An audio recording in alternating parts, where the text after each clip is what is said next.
കഥ തത്സമയ പുരാണം. രചന റഫീഖ് പന്നിയങ്കര. വായന സരിക ഗിരീഷ്. തത്സമയ പുരാണം. ആരാൻ്റമ്മക്ക് ഭ്രാന്ത് മൂത്താൽ കാണാൻ നല്ല ചേലെന്നാണല്ലോ ചൊല്ല്. എന്നാൽ എന്നെ സംബന്ധിച്ചിടത്തോളം സങ്കടകരമായ ഒരവസ്ഥയായിരുന്നു അത്. പിന്നീട് എന്താണുണ്ടായത്? ജനം ആഘോഷത്തോടെ ഏറ്റെടുത്ത സംഭവമായിരുന്നു അവിടുന്ന് അങ്ങോട്ടുള്ള കാര്യങ്ങൾ. എല്ലായ്പ്പോഴും അതങ്ങനെ തന്നെയാണ്. അതെ, അതുതന്നെ. ആരാൻ്റമ്മയ്ക്ക് ഭ്രാന്ത് മൂത്താൽ. ഇവിടെ ഭ്രാന്ത് അമ്മയ്ക്കല്ല. അങ്ങനെ ഭ്രാന്ത് മൂത്ത ഒരാളെ ചൂണ്ടിക്കാണിക്കാനും കഴിയില്ല. പിന്നെ എന്താണെന്നല്ലേ? എല്ലാവരോടും ഇങ്ങനെ ഇക്കാര്യം പറയുന്നതിൽ ഏറെ വിഷമമുണ്ട്. എന്നാലും ഇത് പറയാതെ ഗത്യന്തരമില്ലല്ലോ. നാട് മുഴുവൻ ലൈവായി കണ്ടതും കേട്ടതുമാണ്. എന്നാലും എന്താണുണ്ടായത് എന്ന ചിലരുടെ ചോദ്യം ഇപ്പോഴും വരുന്നു. എല്ലാം അറിയാമെങ്കിലും ഇങ്ങനെ ചോദിക്കുന്നതിൽ ഇക്കൂട്ടർ ആനന്ദം കണ്ടെത്തുന്നുണ്ടാവണം. അതുകൊണ്ട് തന്നെ ആ ചോദ്യത്തിനുള്ള മറുപടിയായും വേണമെങ്കിൽ ഇതിനെ വായിക്കുന്നതിൽ കുഴപ്പമില്ല. കാര്യങ്ങൾ ചുരുക്കി പറയാം. സംഭവം ഇങ്ങനെയാണ്. കഴിഞ്ഞ കുറേ ദിവസങ്ങളായി വീട്ടിൽ ഉച്ചയൂണിനും അത്താഴത്തിനുമൊക്കെ തക്കാളി കറിയായിരുന്നു.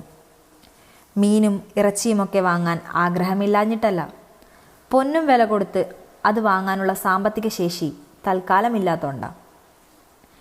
ഏതാനും നാൾ മുമ്പ് വരെ കിലോയ്ക്ക് 120, 130 രൂപയിൽ കയറി നിന്ന തക്കാളി വില ഇപ്പോൾ കുത്തനെ ഇടിഞ്ഞ് 18, 15 രൂപയിലെത്തിയിരിക്കുന്നു. ആനന്ദലബ്ധിക്ക് പിന്നെന്തു വേണം? മാത്രവുമല്ല, റോഡരികിലെ ഉന്തുവണ്ടിയിൽ അതിങ്ങനെ ചുവന്നുരുളുമ്പോൾ അറിയാതെ വാങ്ങി തുണിസഞ്ചിക്ക് വിഴുങ്ങാൻ കൊടുക്കും. തക്കാളി ചുവപ്പ് കഷ്ണങ്ങളായി നുറുങ്ങി അതിൽ മസാല പടർന്ന് പലതരം രുചികളായി ചെറുമണിച്ചോറിൽ പടർന്ന് ഞാൻ ആസ്വദിച്ച് കഴിക്കും. നമ്മളെന്ന് വെച്ചാൽ പഴയ തലമുറയല്ലേ. വിശപ്പും ദുരിതവും അങ്ങനെ സകലതും അനുഭവിച്ച് വളർന്നവരല്ലേ. ഇപ്പോഴത്തെ കുട്ടികൾ അങ്ങനെയാണോ? അവരുടെ നേരാനേരമുള്ള കഴിപ്പ് തന്നെ ഒരുതരം നേർച്ച പോലെയാ. ഇപ്പോൾ ഊണുകാലമായെന്ന് പറയുമ്പോഴേക്കും കുട്ടികൾ തേരട്ടെ പോലെ ചുരുണ്ട് മുഖം ചുക്കിച്ചുളിക്കും, പല്ല് കടിച്ചിറുമും. എത്ര ദിവസമാണെന്ന് വെച്ചാൽ ഇങ്ങനെ തക്കാളി തക്കാളി തക്കാളി. ആരാണാവോ ഭൂമിയിൽ ഇതാദ്യമായി നട്ടുപിടിപ്പിച്ചത്? അവരുടെ പ്രതിഷേധം. കാര്യം ശരിയാണ് താനും. അമൃതമാണെങ്കിലും എന്നും ആവർത്തിച്ചാൽ രുചിയില്ലാതാവില്ലേ? നാവ് മരവിച്ചു പോവില്ലേ? കുട്ടികൾക്ക് ഈയിടെയായി ചോറെന്ന് കേൾക്കുന്നതേ മടുപ്പാണ്. തക്കാളിക്കറി. ഇത് ഇനിയും ഇങ്ങനെ തുടർന്നാൽ വീട്ടിനുള്ളിൽ പട്ടിണി സമരം അരങ്ങേറുമെന്നവർ ആണയിട്ടു. ആ വാക്കെൻ്റെ നെഞ്ചിൽ തറച്ചു. ഉള്ളമൊന്നാകെ കടലിരമ്പി.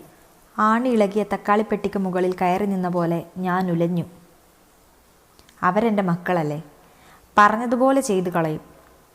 പട്ടിണി കിടന്നു മരിച്ചാലും പറഞ്ഞ വാക്കിൽ നിന്നവർ തിരിച്ചു കയറാൻ കൂട്ടാക്കുകയില്ല. മക്കളുടെ വയറെരിയുക എന്നാൽ പെറ്റമ്മയുടെ അകമെരിയുക എന്നു തന്നെയാണല്ലോ. പിന്നെ ഒന്നും ചിന്തിച്ചില്ല. തകരപാത്രത്തിൽ കാലങ്ങളായി സ്വരൂപിച്ചു വച്ചിരുന്ന ചില്ലറത്തുട്ടുകൾ ഇന്ന് ഞാൻ തറയിൽ കമഴ്ത്തി. ശ്വാസം വിടാതെ അവ എണ്ണിപ്പെറുക്കി. തികയാത്തത് അയൽപ്പക്ക പെണ്ണിനോട് കടം പറ്റി. ചന്തയിൽ ചെന്ന് 3 അയലമീൻ വാങ്ങി. മുമ്പൊക്കെ സ്ഥിരമായി വാങ്ങുന്നിടത്തുനിന്ന് നിന്നായതിനാൽ മാന്യ വിലയെ ഈടാക്കൂ എന്ന സ്വന്തം വിശ്വാസം അവിടെയും ഉയർത്തപ്പെട്ടു. വിശ്വാസമാണല്ലോ സകലതിൻ്റെയും അടിത്തറ. കടൽമണം മാറാത്ത വെള്ള നിറമുള്ള പെടക്കണ 3 അയില. അതുമായി സന്തോഷത്തോടെ വീട്ടിലേക്ക് നടക്കുമ്പോൾ ഉള്ളിൽ കണക്കുകൂട്ടലുകൾ ഉണ്ടായിരുന്നു. 2 മക്കൾക്കും എനിക്കും ഓരോന്നും. തലഭാഗം മുളകരച്ച് തേച്ച് പച്ചമുളകും വെളുത്തുള്ളിയും ഇഞ്ചിയും ചതച്ചെടുത്ത് വിതറി കറിവേപ്പിലയും ഇട്ട് നന്നായി പൊരിച്ചെടുക്കണം. ഉടൽ കഷ്ണങ്ങളാക്കി കൊടംപുളിയിട്ട തേങ്ങാക്കറി. ചുവന്നുള്ളി ചെറുതായി അരിഞ്ഞ് വെളിച്ചെണ്ണയിൽ മൂപ്പിച്ചെടുത്ത് കറിക്ക് മുകളിൽ ഒഴിക്കണം. വെളിച്ചെണ്ണയിൽ പുതഞ്ഞ ഉള്ളിമണം പരിസരമാകെ പരക്കണം. മക്കൾ തക്കാളിച്ചുന മറന്ന് വയറു നിറയെ ഉണ്ണുന്നത് നോക്കിയിരിക്കണം. അവരുടെ സന്തോഷം വാത്സല്യ ചുംബനങ്ങളായി കവിളിലേക്ക് പടർത്തണം. ദിവാസ്വപ്ന ചില്ലയിലിരുന്ന് മീൻ മുറിക്കുമ്പോഴാണ് ചകിരിമീശയുള്ള കർബൻ പൂച്ച ഒരയല മാന്തിയെടുത്ത് പല്ലിൽ കോർത്ത് എങ്ങോട്ടെന്നില്ലാതെ പാഞ്ഞു മറിഞ്ഞത്.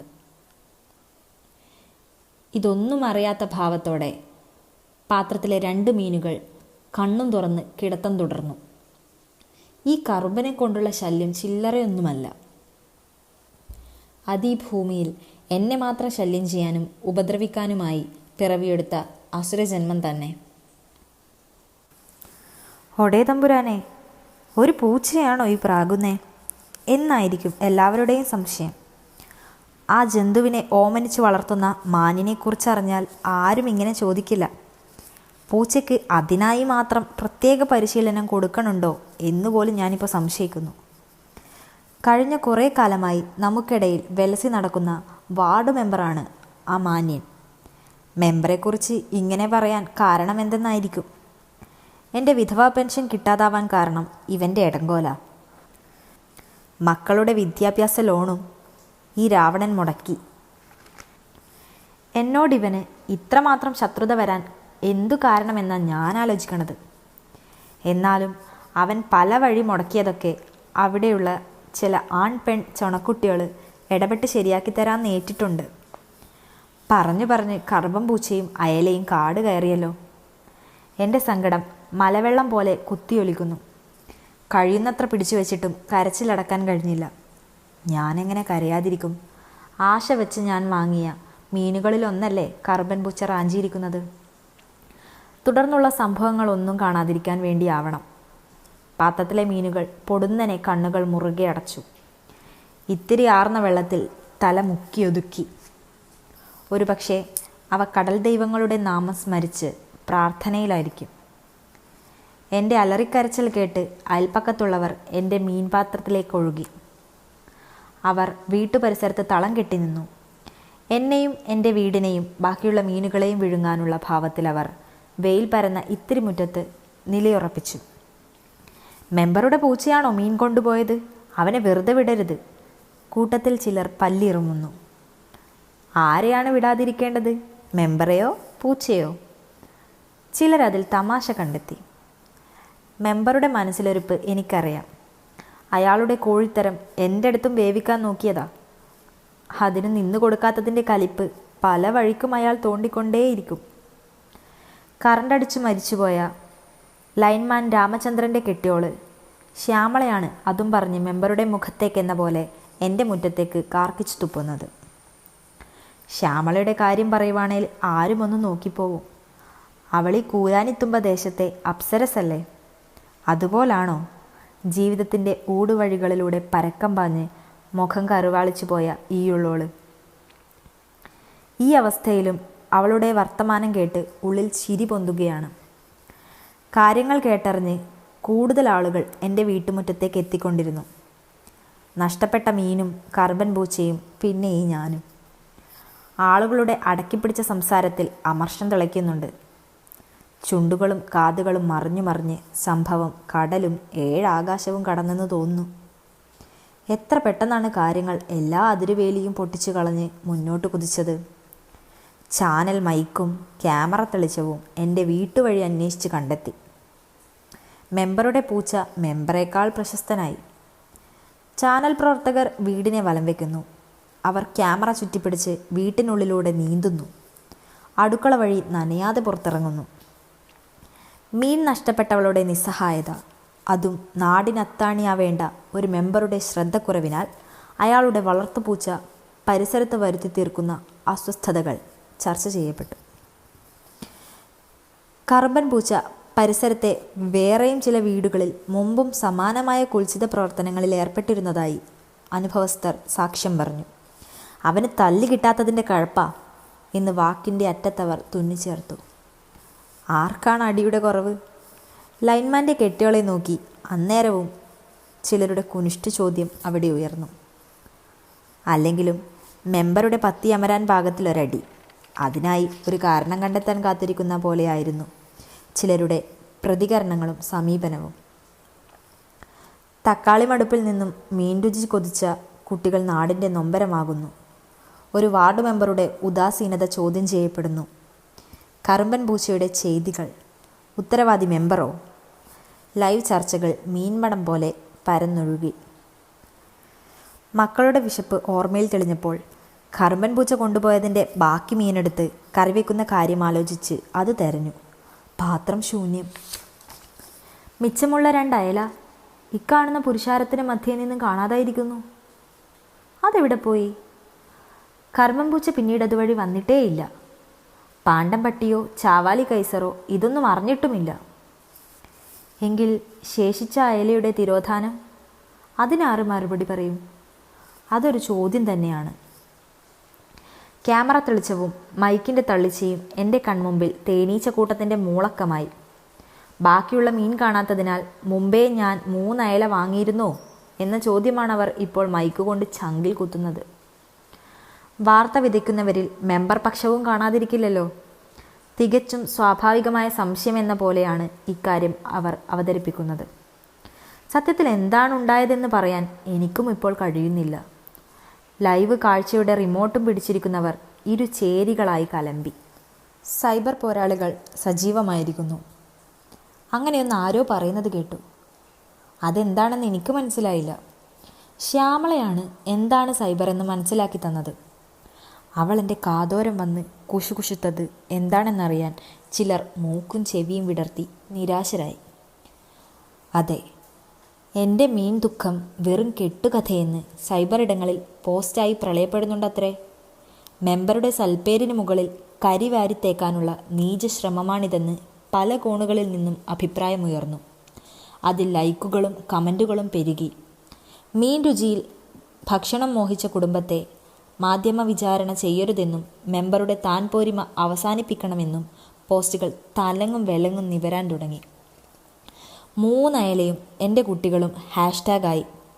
മെമ്പർക്കൊപ്പം എന്ന മുദ്രാവാക്യം മറുചേരിയിൽ നിന്നും ഉയർന്നു.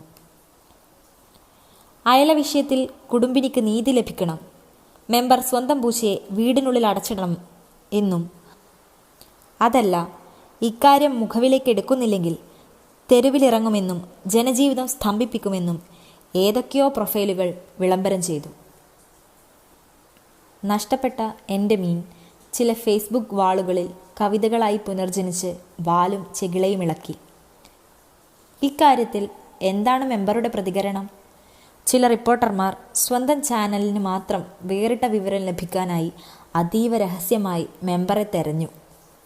ഫലം നിരാശ. മെമ്പറുടെ ഹൃദയമിടിപ്പ് പോലും നെറ്റ്വർക്ക് പരിധിക്കുള്ളിൽ നിന്നും പുറത്തായിരുന്നു. ഞാൻ വെറുതെ കാതോർത്തു. ഇപ്പോൾ എവിടുന്നോ ഒരു കരച്ചിൽ കേൾക്കുന്നുണ്ട്. അയ്യോ, അതെൻ്റെ മക്കൾ വിശന്ന് കരയുകയാണല്ലോ. അവർക്കിപ്പോൾ ചോറ് കഴിക്കാൻ തക്കാളിക്കറിയെങ്കിലും കിട്ടിയാൽ മതിയെന്നായിട്ടുണ്ട്. ജനക്കൂട്ടവും സംശയ കണ്ണുകളും പിരിഞ്ഞു പോയിരുന്നില്ല. ക്യാമറ ചോദ്യങ്ങൾ, അവിശ്വാസത്തിൻ്റെ കുന്തമുനകൾ. ചോദ്യമൂർച്ചയിൽ രക്തം പൊടിഞ്ഞ് തളർന്നു വീഴുമെന്നുറപ്പായി. എൻ്റെ നെറ്റിയിൽ വിയർപ്പ് ചാലുകൾ അണപൊട്ടി. എത്ര മീനുകൾ ഉണ്ടായിരുന്നു താങ്കളുടെ പാത്രത്തിൽ? ചാനൽ ചോദ്യം ആവർത്തിക്കുന്നു. ഇപ്പോൾ എനിക്കും ചെറിയൊരു സംശയം. ഇപ്പറഞ്ഞ പോലെ ഞാൻ 3 അയലകൾ വാങ്ങിയിരുന്നോ? കറുമ്പൻ പൂച്ച എൻ്റെ പാത്രമുനമ്പത്ത് വന്നിരുന്നോ? സംശയ നിവാരണത്തിന് എന്തുണ്ട് വഴി? അന്നേരം മനസ്സിനുള്ളിൽ ഒരു മിന്നൽ പിണർ. ആരുമില്ലാത്തവർക്ക് ദൈവം തുണയെന്ന ചൊല്ല് അർത്ഥവത്തായ മുഹൂർത്തം. നമുക്ക് മീൻകാരനോട് ചോദിക്കാം. ജനക്കൂട്ടം കൈയടിച്ചു. ചാനൽ പടയാളികൾ കെട്ടുമുറുക്കി. അവരുടെ മുഖത്ത് സന്തോഷം തെളിഞ്ഞു. ക്യാമറ തോളിൽ നിന്നിറക്കാതെ അവർ ചന്തയിലേക്കോടി. അവർക്കൊപ്പം കാറ്റായി മാറാൻ എന്നോടവർ ആഹ്വാനം ചെയ്തു. കുറേ ക്യാമറകൾ മക്കൾക്ക് ചുറ്റുമുണ്ട്. വാർത്താനേര വെളിച്ചത്തിൽ അന്നേരം എൻ്റെ മക്കൾ തക്കാളി കറിയൊഴിച്ച് ചോറ് കുഴക്കുന്നു. മീൻകറി ഇല്ലാത്തതിൽ വിഷമമില്ലേ എന്ന ചാനൽ പയ്യൻ്റെ മൈക്കു ചോദ്യം. മക്കൾ തല കുനിച്ച് ഒന്നും മിണ്ടാതെ ചോറുരുള വിഴുങ്ങുന്ന ദൃശ്യം. മറുപുറം ചന്തയിലെ മീൻമണത്തിലേക്ക് ഞാൻ ധൃതിയിൽ നടക്കുന്നു.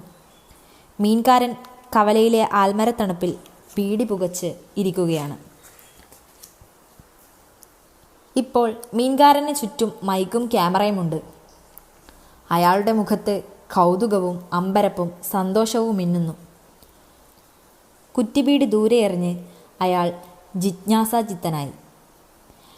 മീൻകാരൻ ആരുടെ പക്ഷത്തായിരിക്കുമെന്ന് ചിലർ രഹസ്യമായി പരതിയെങ്കിലും ആർക്കും അതിന് തൃപ്തികരമായ ഒരു ഉത്തരം ലഭിച്ചില്ല.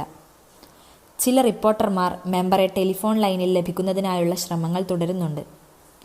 പറയൂ, താങ്കളിൽ നിന്നും ഈ നിൽക്കുന്ന സ്ത്രീ 3 അയല വാങ്ങിയിരുന്നോ ഇല്ലയോ?